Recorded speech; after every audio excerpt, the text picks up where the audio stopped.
Hi guys, welcome to Tamil story teller. இன்றைக்கி நம்ம என்ன கதை பார்க்க போகிறோம்னா நாயின் நேர்மை. வாங்க ஃப்ரெண்ட்ஸ், நாயின் நேர்மையை பற்றி பார்க்கலாம்.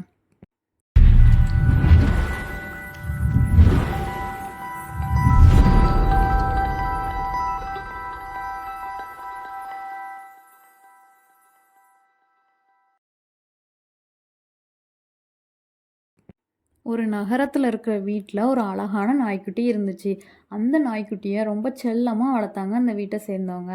தினமும் வேலைக்கு போகிற வீட்டோட தலைவருக்கு சாப்பாடு எடுத்துகிட்டு போகிற வேலையை அந்த நாய்க்குட்டி செஞ்சுச்சு. கூடையில் வைக்கிற சாப்பாட்டு கிண்ணத்தை கீழே சிந்தாமல் சரியாக தன்னோட எஜமானருக்கு கொண்டு போய் கொடுத்துடும் அந்த நாய்க்குட்டி. அதனால் அந்த நாய்க்குட்டிக்கு ரொம்ப மரியாதை அந்த வீட்டில். இதை பார்த்த பக்கத்து வீட்டு நாய்களுக்கு ரொம்ப பொறாமையாக இருந்துச்சு. அதனால் தினமும் சாப்பாடு கொண்டு போகிற நாய்க்கு அறிவுரை சொல்லி அந்த சாப்பாட்டை சாப்பிட பார்த்துச்சுங்க அந்த நாய்கள் கூட்டம். ஆனால் அந்த நாய்கள்கிட்ட இருந்து தப்பிச்சு தன்னோட எஜமானருக்கு சாப்பாட்டை சரியாக கொண்டு போய் சேர்த்துடும் அந்த நாய். கொஞ்ச நாளுக்கு அப்புறமா மற்ற நாய்கள் எல்லாம் சேர்ந்து அந்த நேர்மையான நாய்க்குட்டியை கிண்டலும் கேலியும் செய்ய ஆரம்பிச்சுதுங்க.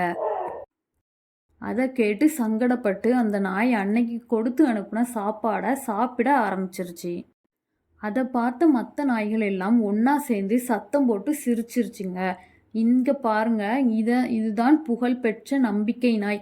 இத்தனை நாள் ஊரை ஏமாத்திட்டு இன்னைக்கு எஜமானரோட சாப்பாட்டை சாப்பிடுது பாருங்கன்னு சொல்லி சிரிச்சுதுங்க. மற்ற நாய்களோட கேலி கிண்டலுக்கு ஆளான நேர்மையான நாய் தன்னோட நேர்மையை தவற விட்டதுக்காக ரொம்ப வருத்தப்பட்டுருச்சு.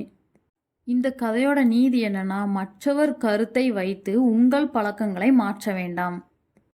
இந்த ஸ்டோரி உங்களுக்கு பிடிச்சிருந்தா லைக் பண்ணுங்கள், ஷேர் பண்ணுங்கள், மறக்காமல் சப்ஸ்கிரைப் பண்ணுங்கள். Bye bye.